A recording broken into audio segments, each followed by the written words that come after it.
What's up guys, and welcome back to another episode of the La Liga career mode. It's episode number 11, man, oh man, what an episode we're coming on the back of, man. Almeria, 11 wins in 12, 1 draw and 0 defeats, only 4 goals conceded in 12. Right now we are absolutely rolling, and today we get to the halfway stage of the season, and we'll play our closest title rivals in Real Madrid and Barcelona, and we'll have Atletico Madrid as well, the 3 closest to us I should say, as we try and get into the January transfer window as well. Just before we do that though, real briefly, player conversation with Sergio Camelo, who of course we signed in the summer, says, boss, I really think if I don't start getting a regular game, I'm going to need to consider my future here. Now, I've talked about this before. This year, EA made a big change in the way that players will complain a lot more about a lack of game time. Now, sometimes it's infuriating. You watched my Swansea career mode earlier this season, you would have seen it happen with Evan Ferguson. We signed him, he'd started practically all of our games apart from the 3 in the CL because we didn't need him.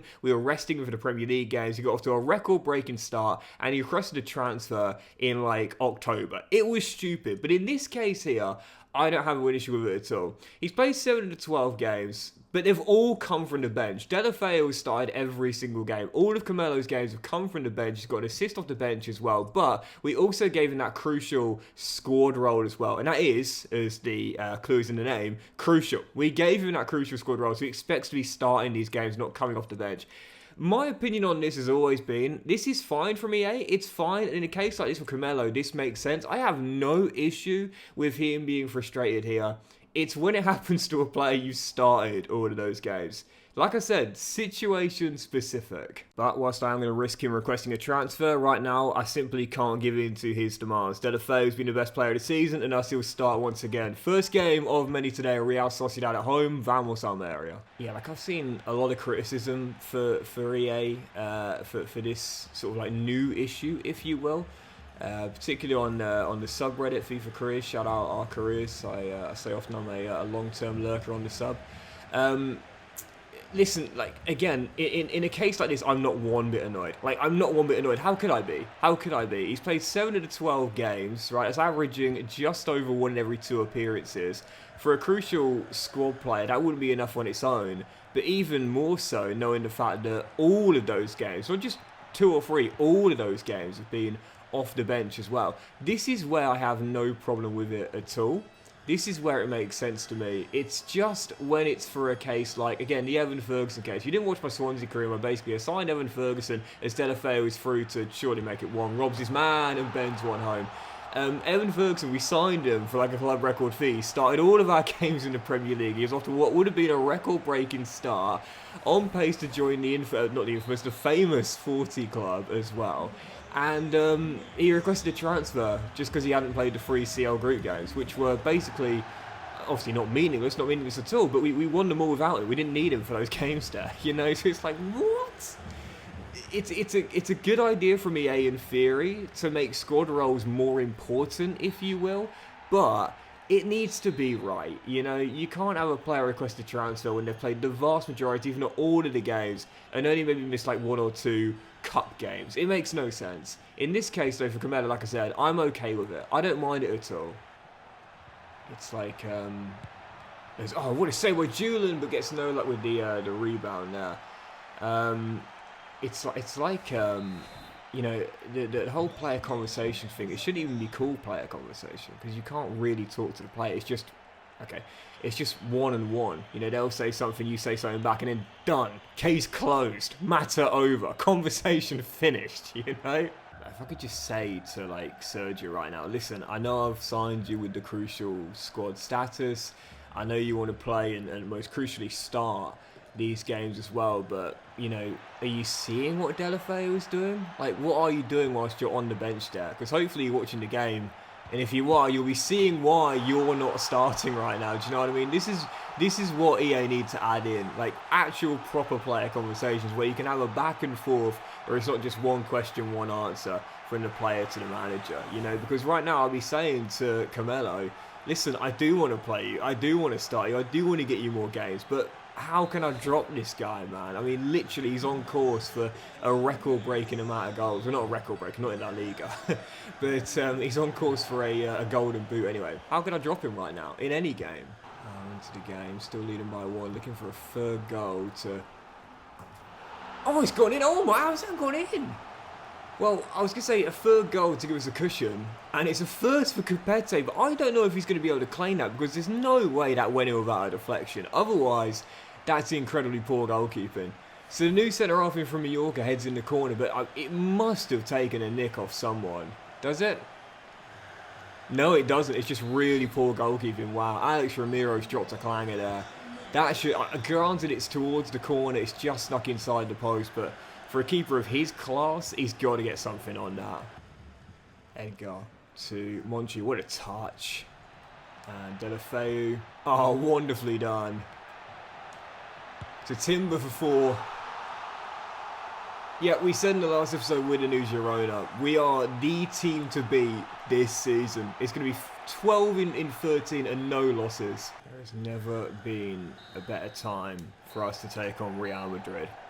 And we know the battering that Girona took last weekend against them had the potential to possibly see their season start to crumble. Now it's our time to prove that we are Girona 2.0 and we can handle the bright lights of the Bernabeu. Bring on Real Madrid, I'm buzzing for it. Yep, there has never been a better time to go into this clash. I'm ready for it. 12 wins in 13, topped by 7 points as second welcome first. Almeria travelling to Madrid to take on Real Madrid. A chance to go 10 points clear with a win, but a loss and momentum could take a real turn. Following game, Real Madrid away. Biggest game in club history? Certainly up there. Vamos Almeria. So free kick for Almeria right on the edge. Gerard Delafeu standing over it. He just had one a moment ago, which went straight into the wall. And oh man, I haven't really got anyone who has speciality here. I could go with Timber and just blast it, but no, I will stick with Delafeu. But it's hard to get it over the wall and not have it loop up so high that it will go over the bar as well. Oh, what a save, Courtois. That's the difficulty of free kicks from that range, man. There's not much space for you. To get it up and over the wall, but also underneath the crossbar as well, is an incredibly difficult thing to do from that sort of distance as Edgar heads off target. And then, of course, you've got to beat a keeper like Courtois, who's world class as well. Anyone that can score free kicks from that range, man, it sounds ridiculous, but you kind of would prefer it to be about 3 or 4 yards further out. But I have to say, approaching the hour mark, this has not been a great game, other than the one free kick. Hold on. I can't squeeze it down now, or can I? Can I get it over the top? Yeah, there we go, there we go. Oh, David Alaba is there. It's not been a great game thus far. It's been pretty poor, to be honest, but defensively, we've kept Real quiet.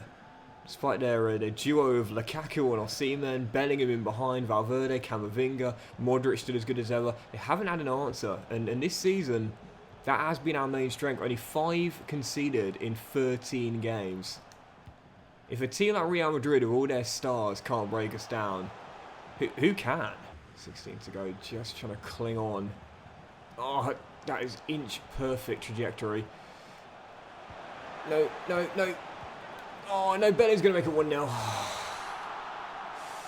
And yes, I'm aware I just slid tackled with no one with Edgar. I wanted to switch to Capete, but instead it went to Edgar. Not that it would have mattered. I was trying to auto-switch to Capete there with the L1 button. Instead it went to Edgar. It wouldn't have mattered. That looks hilarious on the replay, though. Oh, dear. Finally broken down, and I think finally going to be beaten. 13 to go.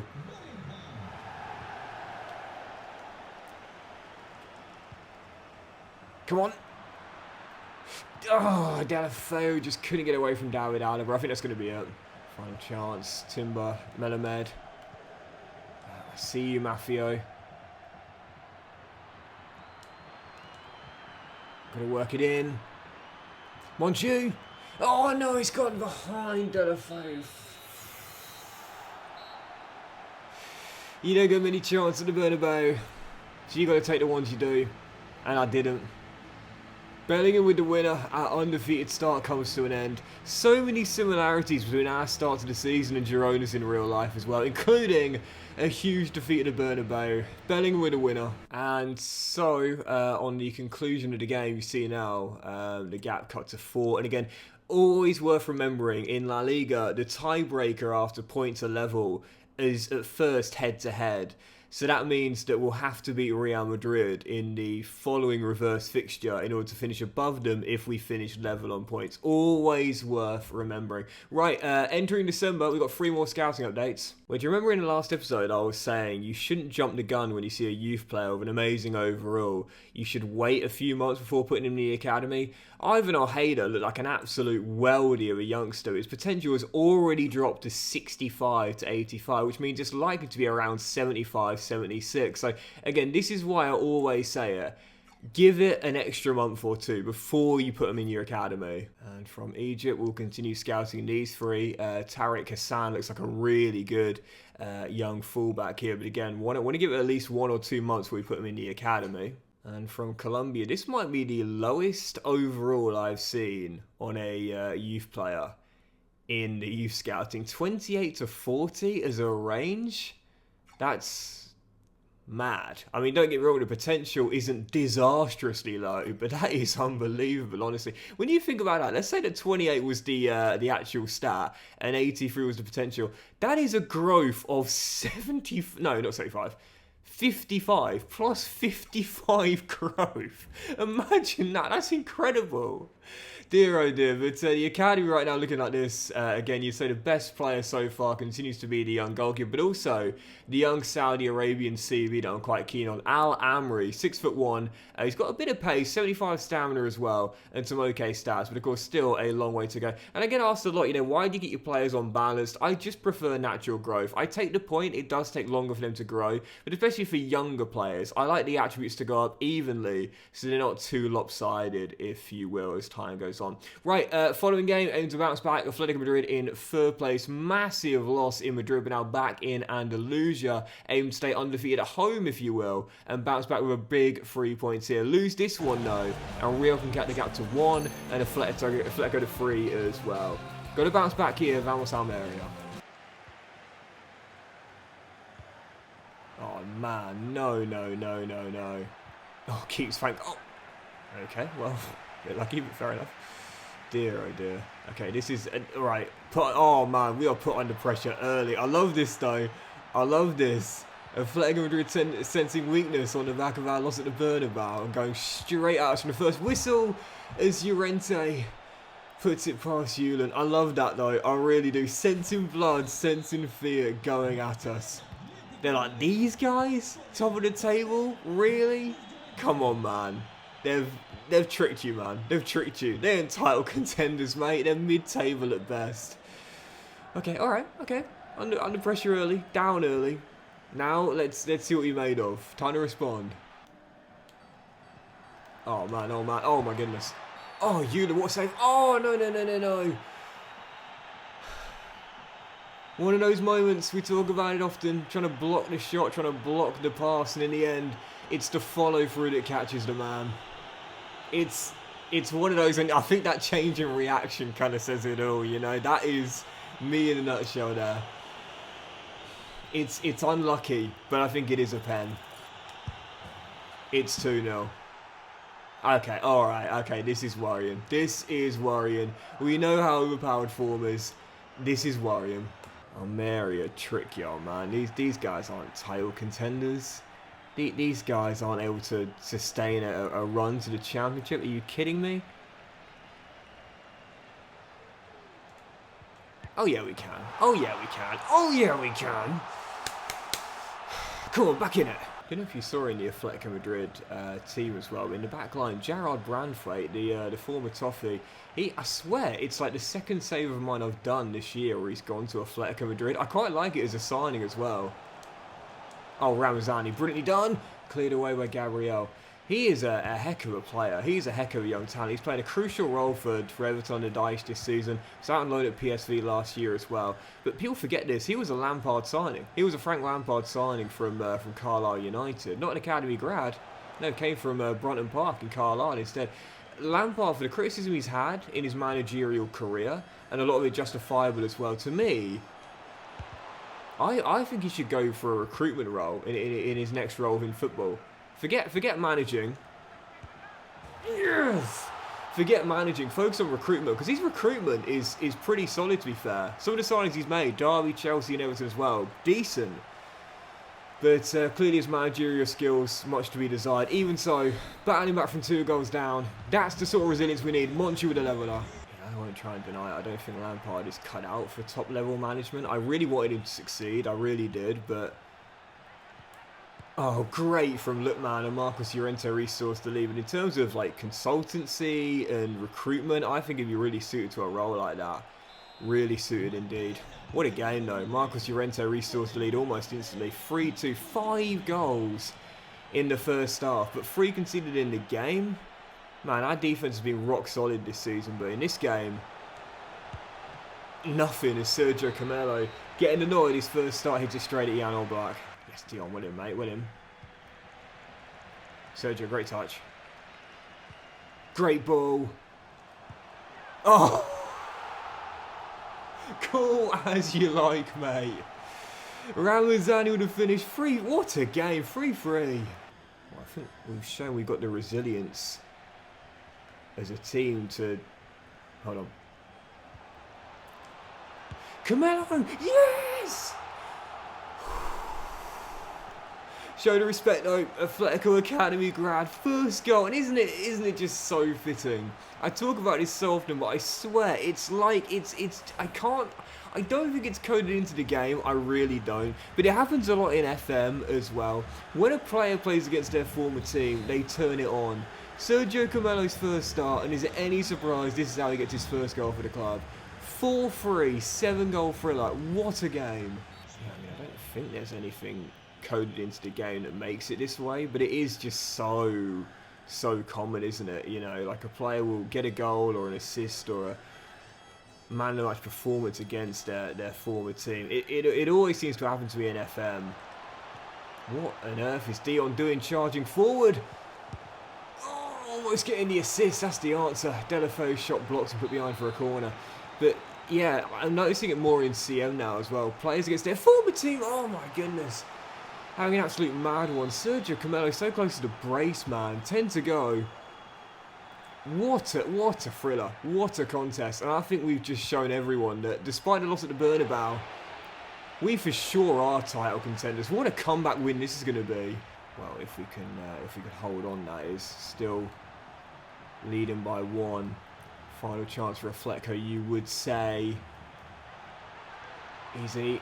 Easy. Yes, we made. No.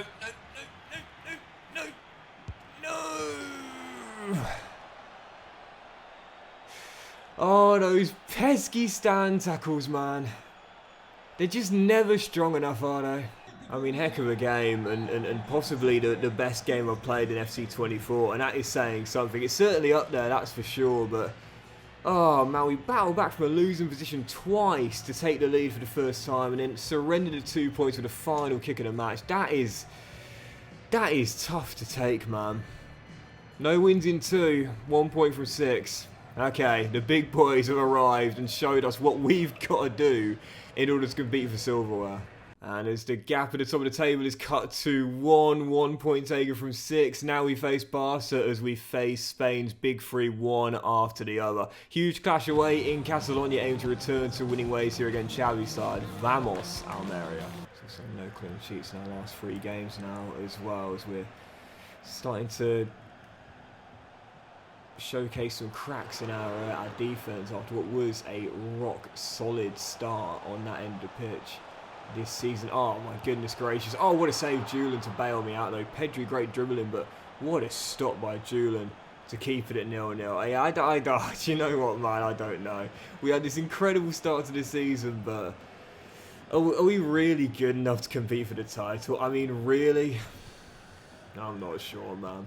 Barcelona might be struggling the most out of Spain's big 3 right now, but they are still one of the best teams in the country, so being away, hold on, I will take a point, and certainly I'd love a clean sheet after none in the last 3 as well. Lovely ball that.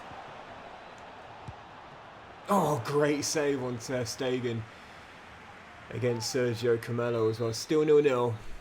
I think there'll be a chance to win this, but... Oh, and it might have been the best one right there.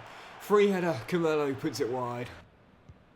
Oh, what a ball that is. Joel Linton sent down left-hand side. The former Magpie, with Copete to beat, and he has done, and he's not going to squeeze in at the near post though. Julian stands firm.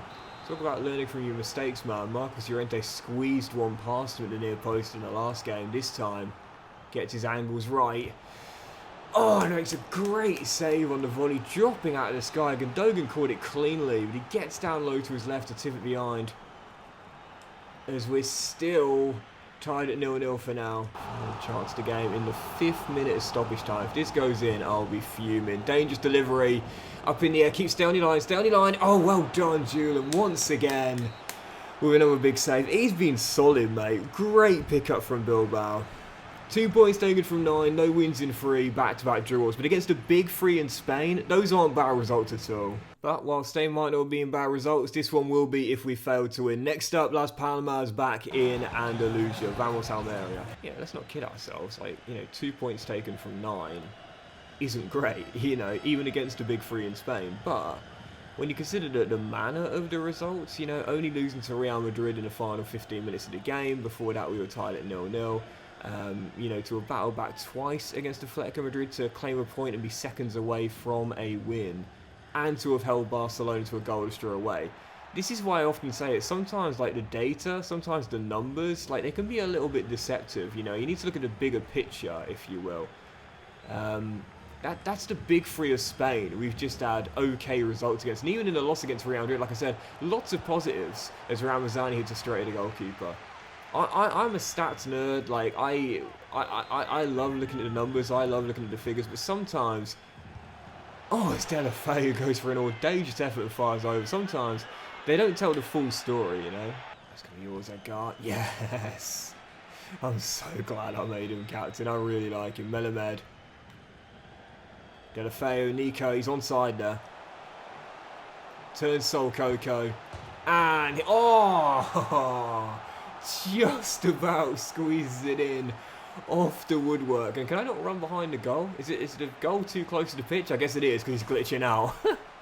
Nico Melamed gets around Sol, and the finish, look at that for accuracy. In off the post, across the goal line, into the other side of the net. 2nd of the year, or maybe 3rd of the year for Melamed, I think. Almeria in front. Into the final 20 minutes here, just trying to see out this 1-goal lead. Alright, we're slowing down. We are slowing down. Haven't been at our best in this game against the side in the bottom 3, and our lead has gone. No wins in our last 3, set to be no wins in 4.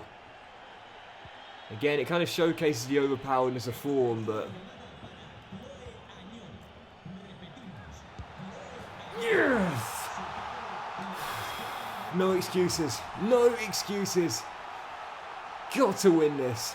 Final minute of normal time, just got 10 men behind the ball. Like I said, man, sometimes you just got to grind it out. And grind it out we shall. Not our best, but still got the win. That is what champions do. That's why we're leading the way in the race to the title. Big comeback win. Right, still a couple more. Following game is the final one of December and the final one before the winter break. Osasuna at home, as we need to keep on winning in order to stay top of the table. Osasuna on Boxing Day, Vamos Almeria. Again, we discussed this on the back of the loss to Real Madrid as well. They've turned into a bit of a win machine right now. So as Pizarro finds Timber, it means that we have to keep winning to stay top, because hypothetically, if we drew this game and Real Madrid won, that will cut the gap to head-to-head over goal difference. It's been suggested in the Premier League, in the Premier League, the tiebreaker after points is goal difference. It has been theorised. What would happen if they changed it to head-to-head and then goal difference, if you will? Personally, I like both as tiebreakers. I think they've both got their merits, It means the individual games have so much more riding on them in what is a really close contest. But of course, with goal difference as well, I quite like that being the tiebreaker too, to see who's, got the most goals or had the best defensive records for a season, and not just in those 2 games, home and away, against the closest title rival. Oh, Timber denied this brace in 23 minutes. I see the reasoning for both head-to-head or goal difference being a tiebreaker. I guess really it's just personal preference. Even so, in La Liga, it remains head-to-head, which means that, again, we need to win to keep Real Madrid at bay. And it's Nketiah. Oh, Nketiah's just done me in. And Nketiah's just done me in. Can't bring the keeper out. But he, makes a good unorthodox save at the near post. Cracking start here in Navarro. Well in Delafeo. And keep running, keep running.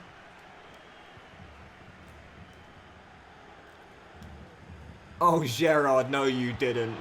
Oh, what a save. Just beat his man, all ends up, but couldn't get the finish right. Good stop, still 1-0. Really, we should be home and dry now. We've had the chances, just haven't taken them. And that means that the break will still only lead by 1. No, we won't, it's 2. Muhaid bravely heads home. And right before the break, we double up. Take a look in the top left. 1 minute of stoppage time. We score almost 5 minutes in. It's something that's been talked about a lot. And oftentimes, you'll see me be on the other end of it. I'll be conceding deep into stoppage time. But I often use this saying, luck will balance itself out. Sometimes we'll get fortunate with more minutes allocated. In this case, we do. 2-0, double up before the break. Yep, easy money, boys. Back-to-back wins. Glad to get a clean sheet on the board as well. And I don't know why we've seen most of our fans leave before the final whistle. What? Where have they all gone? So as January is here and there's only 4 mil in the budget, I wouldn't expect any transfers to happen in this window, but if any do, I'll let you know. 3 more scouting updates, so let's see what we got. And like we said earlier, case in point on Ivan or Hader, the potential range continuing to drop a little bit, even though the overall is incredibly good. So we'll continue the scouting for now though, and same on these guys, Esteban Carrillo, who in particular looks very good indeed. But again, don't want to get our hands stung. Best to wait and see how they look after another month or two. And same with these Egyptian players as well. Continue the scouting for now and see how they look after another month. And as for Colombia, I'm going to give Duarte a scholarship because his overall's not massively high, but the potential seems to be settling now around 80 to 94. This guy can get rejected, but we'll continue scouting on Arango for now. But again, it's why you can afford to be selective. I say this all the time, man. You're going to find so many really, really good players in just 9 months. So if you've got 3 scouts out, that's 27 months in total of scouting. You're going to be able to find quite a few gems. That's why I always encourage, look for the creme de la creme, regardless of how good your club is, man. Always look for the absolute best youth players. So we've got 3 bids here. Just turned down this one from Monchu. I'm not selling him in January to a title rival. Maybe in the summer if we don't make European football, but not right now. Turned down a bid from Villa for Sola, and also Bilbao want to take Centellas, but again, not going to sell one of our more important pieces in the January window. Guys, if you want a big move to a big club, wait until the summer. It's not happening right now, man. And also Monchu is now going to get his positions changed to CDM. Don't really need to do this, but because we do play with official DMs as opposed to CMs, I don't know, I like them to be balanced. I don't like asymmetrical systems. I really don't. You know, if I've got two players in the same sort of role, I want them to both be DM instead of one DM and one CM. In the grand scheme of things, it doesn't really matter. It's just what I prefer. Anyway, we'll do one more then, and it is indeed going to be Getafe, final game of the first half of the season, as we welcome Getafe to Andalusia. Get a win in this game, and we'll remain top of the table at the halfway stage. Vamos Almeria. Timber to Delafeu, Camelo's there. Just going to work this out, and then back inside where Sergio's waiting. Yes! He's not going to get many starts, so when he gets one, he's got to take the chance, and he's just done so. Sergio Camelo with the opener. Oh, what a finish. What a finish. Michail Antonio with a leveler, like, right after the restart. Just easily just, like, walked through and then managed to put it into the far corner. Okay, alright, back on level terms, but plenty of the game to go. Still a whole other half to play, so not worried. We're going to get more chances, no doubt about that. Just need to play at a slightly higher tempo. Oh wow, what a poor pass as well. And that's going to be, oh, that's so easy. That's so easy. Ramazani will show respect for the mistake, but that is so easy. So this is not the first time this happened to me in FC24. But what you might notice there is that before David Soria plays the ball, there's a man who's basically off the pitch. And what he needs to do there is stay off the pitch. Okay, stay off the pitch. And the reason being is very simple. If he re-enters the field of play, he plays everyone onside, including Ramazani, who received the pass and scores from close range. But if he stays off the pitch and doesn't come back on, he's not deemed to be in field of play, because he's not, and therefore Ramazani is offside. It's one of those moments where the AI doesn't have the intelligence, you know, but it needs to be. He stays off the pitch, everyone's offside. Oh man, Timber's just gone down. It was a strong, fair challenge. But that's a negative to end today's episode off. Because whilst we'll close out the win and make it 3 on the trot and no losses since that defeat to Real Madrid, making it 5 without defeat, There is a negative note. Timber goes down, and hopefully that's not a serious injury, but I got a feeling that'll be a 3 month. Yep, let's go back to the main menu, and we'll close out today's episode by seeing how bad that is. I've got a feeling that is our first serious injury of the season. We were waiting for one, and there it is indeed. Yep, 3 month injury for Timber. He's looked solid since coming in. Our replacement for Lucas Robertoni, and done about as good as we possibly could have got out of the Dutch midfielder as well. 4 goals and 4 assists in 17 games. Also contributing on defence as well. 2 ratings despite being unbalanced. But now done until around mid-March. That is the negative to what was otherwise a great closeout win. But that'll do it for today's episode of the La Liga Career, guys. So massive thank you for watching. Really hope you have enjoyed it. If you have, then please do drop a like. Much love to you all. Have a fantastic day. I'll return in the next episode with the remainder of the January window. We're halfway through the season. We're topped by 4 points, but we've had our loss, and there's still a long way to go. Oh, who's top of the goal scorer in the assist and clean sheets charts? Well, let's see that before we end. Lewandowski now drawing level with Getafe, both with 12 in 19. Ademola Lookman leads the way in the race to assist title, Getafe 1 behind. And as for clean sheets, well, Aguirre is still top with 10 in 19. Yeah, that'll do it, guys. Thanks for watching, much love, and I'll see you for the next episode of the La Liga Career Mode very soon.